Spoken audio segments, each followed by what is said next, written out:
Theo memarkirkan mobilnya di basement gedung apartemen yang dia tinggali. Laki itu kemudian keluar dari dalam mobil, berjalan menuju lift dan masuk ke dalam. Pria itu menekan tombol bertuliskan angka 10 di mana letak apartemennya berada.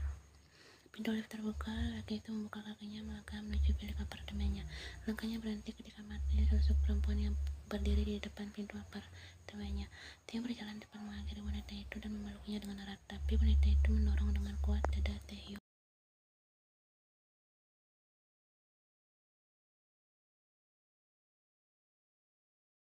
Suara tamparan itu menggema. Theo terdiam di tempatnya, tertegun atas apa yang wanita itu lakukan.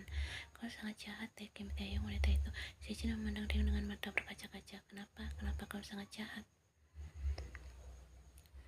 Sejin tak mampu menahan air matanya dan alhasil wanita itu terisak jatuh terduduk di lantai marmer di lorong apartemen tersebut. Sejin, ada apa? Apa yang terjadi padamu? Dia ikut berjongkok memeluk wanita itu, tapi Sejin kembali mendorongnya.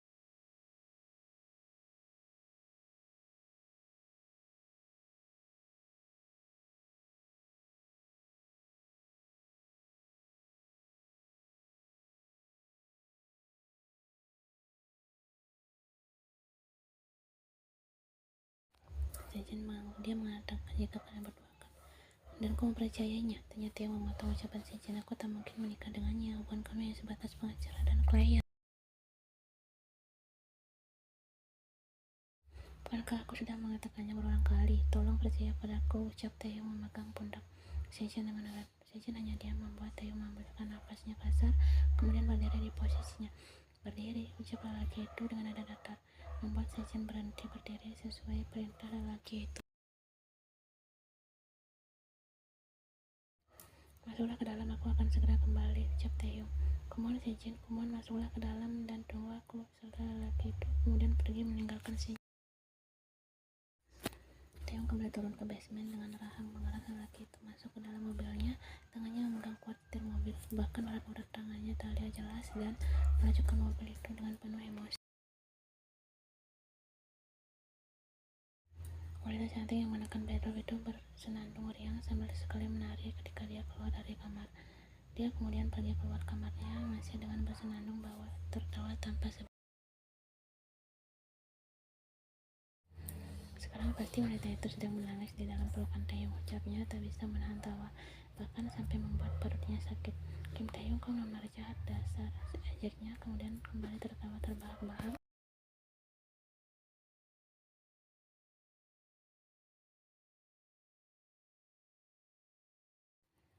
Bunyi bel apartemennya berbunyi, membuat wanita bermargahan itu berhenti tertawa dan berjalan menuju pintu utama apartemen tersebut. Dia terlebih dahulu mengecek dari layar monitor siapa yang ada di balik pintu.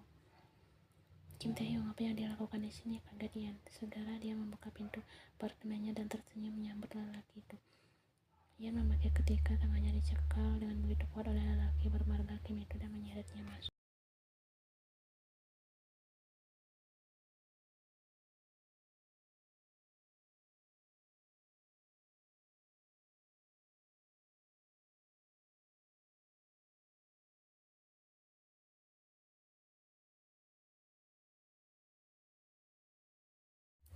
Ian berdiri mengabaikan sesuatu yang mengalir sudut keningnya. Ada apa denganmu? Apa salahku? Bentak Ian.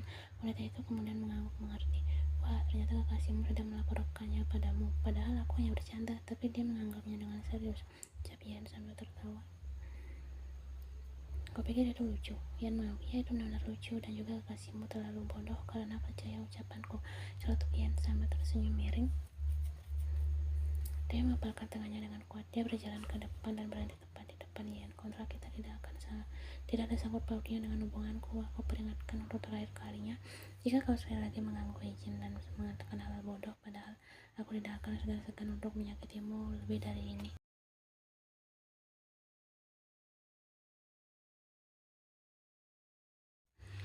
Dan aku ingin mengakhiri kontrak kerja sama kita sekarang juga. Aku tak perlu lagi dengan ancamanmu.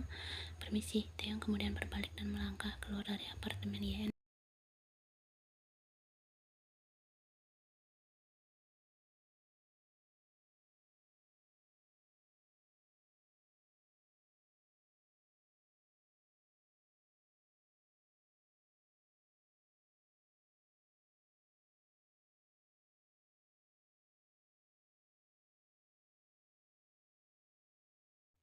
Tiba-tiba wanita itu bergetar kuat. Dian segera mengangkat kepalanya. Tak ingin melihat cairan yang merupakan yang berasal dari luka yang ada di dahinya karena berbentur meja kaca tadi. Ia dengan kuat berusaha tenang dan berjalan menuju kamarnya, mengabaikan yang semakin banyak sampai jatuh ke lantai mengikuti jejak langkahnya. Wanita itu masuk ke dalam kamar mandi, menyalakan shower dan berjongkok di bawahnya. Air yang mengalir berubah warna menjadi merah yang menajamkan matanya dengan kuat. Dengan kedua tangannya menutup telinganya masing-masing. Berulang kali wanita itu menggelengkan kepalanya ketika mendengar suara seseorang.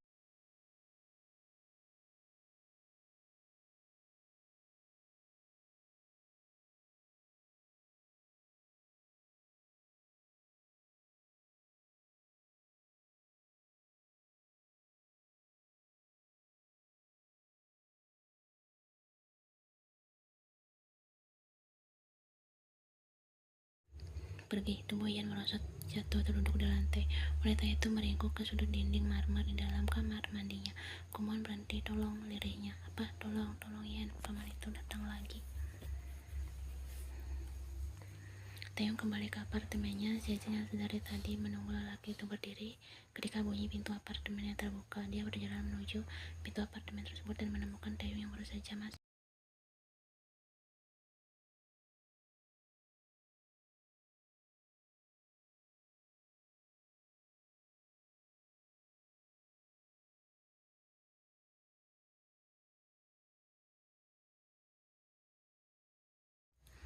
Maaf, dari wanita yang tengah menunduk itu. Maaf karena memutuskan hubungan kita. Maaf karena tidak percaya padamu. Aku terlalu takut jika kau akan mencintai wanita lain dan akan meninggalkanku. Bahu wanita itu bergetar kuat. Dia menangis, membuat Taeyong menariknya ke dalam sebuah peluk.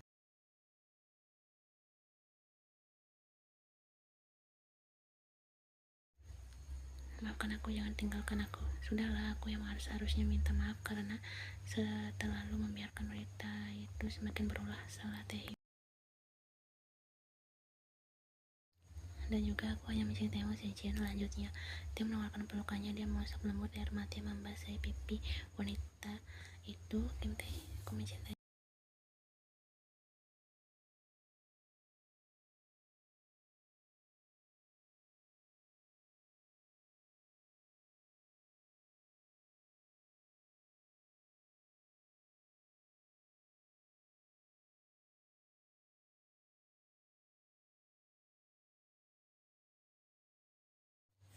Taeyong mengangkat wanita yang berstatus sebagai kasihnya itu duduk di pangkuannya. Tangannya yang tadinya memeluk mesra pinggang Sejin mulai.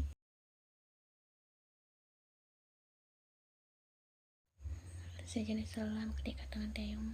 Sejin mendorong pelan pundak Taeyong membuat keduanya terlepas. Dengan menapas memburu dan wajah merona, wanita itu menolak ketika Taeyong mulai menjelajahi. Sedang dengan pria itu mulai yang masih, wanita itu tidak tertahan.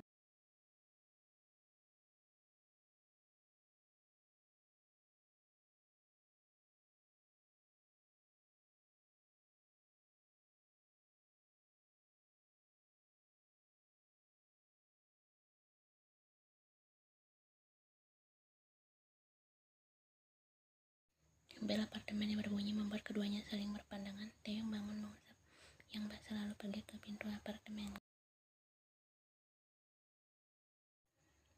Taeyong membuka pintu tersebut. Dia merutkan keningnya bingung dengan kedatangan 3 orang laki-laki yang menekan bel tadi. Ada yang bisa saya bantu, Tuan? Tanya Taeyong pada 3 orang pria yang sudah mengganggu kegiatannya itu.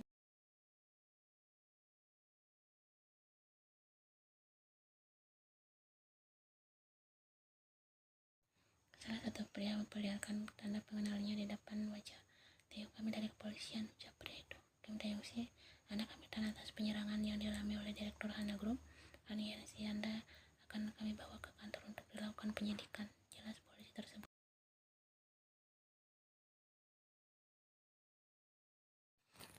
Perintah polisi itu pada 2 polisi lainnya yang segera memborgol kedua tangan Taeyong. Sedangkan lelaki itu hanya diam dan pasrah ketika kedua tangannya. Sayang, apa yang terjadi? Sejin yang kembali menghampiri Taeyong dan wanita terkejut ketika melihat kedua tangan Taeyong yang kini terborgol.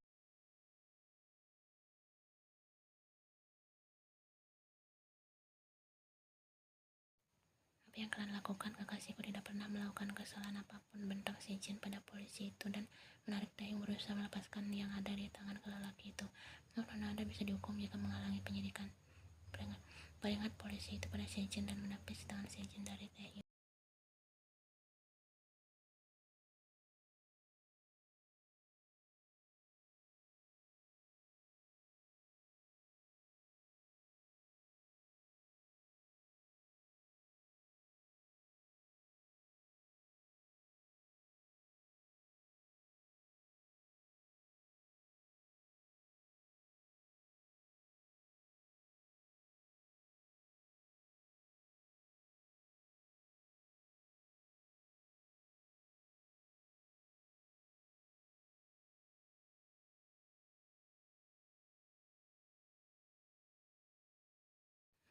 Kania tersenyum miring, kemudian berdiri dari duduknya, melangkah menghampiri Taeyong. Wanita itu berdecak menatap kedua tangan Taeyong yang berborgol.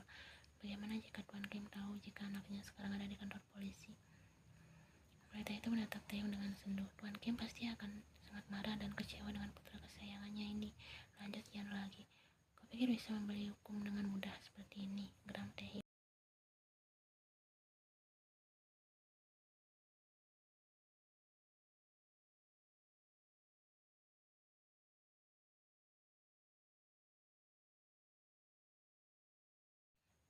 Orang yang tak aturan yang melaporkan sesuatu dengan bukti yang jelas, sambung Yan.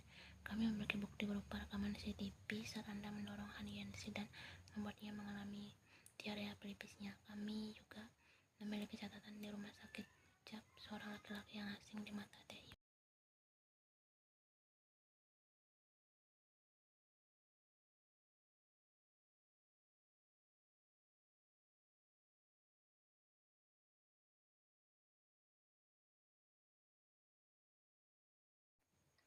Kami ingin membantu masalah itu agar selesai. Apakah kedua belah pihak ingin berdamai untuk ingin melanjutkan masalah ini ke pengadilan? Jika ingin melanjutkan ke pengadilan, Anda berhak diwakili pengacara Tuan, ucap polisi yang membawa Taeyong tadi.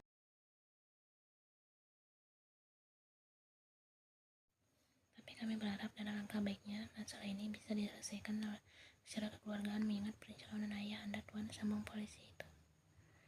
Ia tersenyum miring menatap Taeyong yang terdiam di tempatnya. Dia yakin bahwa lelaki itu pasti sedang berdebat dengan gengsinya. Yan kembali duduk sambil memangku satu kakinya menatap dengan aku laki-laki yang terduduk itu.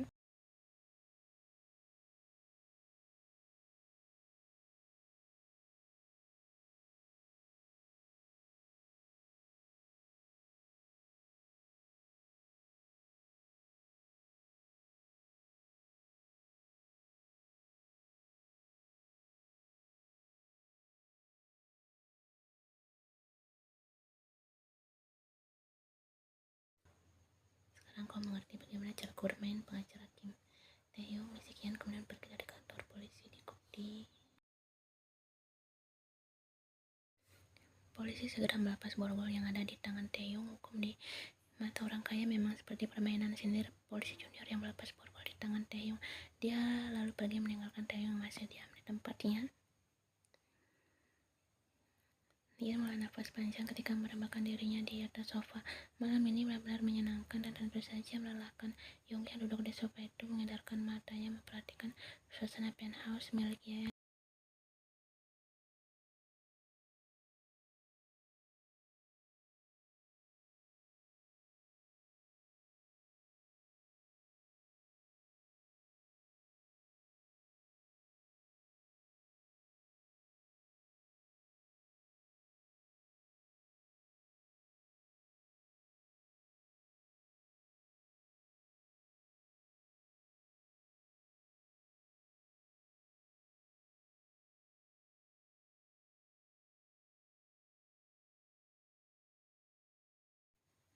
Kau benar-benar nekat sampai melaporkannya ke polisi. Kupikir kau bercanda saat menelpon tadi bahwa aku di rumah sakit, ujar Yonggi. Aku sebenarnya tidak ingin ke rumah sakit, tapi darahnya tetap saja keluar. Jadi aku ke sana, kata Yonggi sambil memegangi perban yang melilit di kepalanya. Yonggi menghela nafasnya.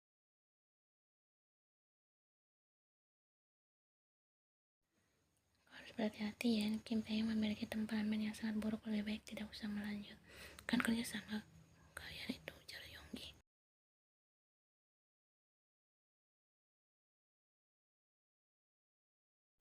Pria berkebangsaan Amerika itu hanya menghela nafas. Terserah padamu, yang penting kau harus hati-hati dengan laki-laki itu, peringat dia.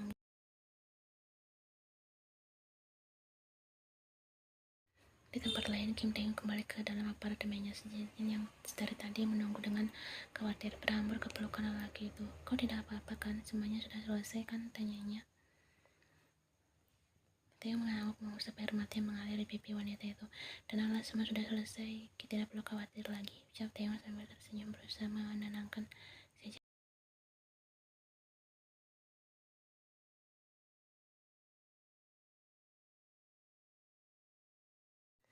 Tae-hyunnya diam tidak menjawab. Beberapa saat kemudian lelaki itu kemudian menggelengkan kepalanya, membuat Sejin menghela nafas lega kembali memeluk tubuh tegap lelaki itu. Kupikir kau benar-benar melakukannya. Wanita itu benar-benar sangat licik. Ayo kembali tidur, kau pasti lelah menungguku, ajak Tae-hyun melepas pelukan mereka. Sejin mengangguk, kemudian keduanya kembali masuk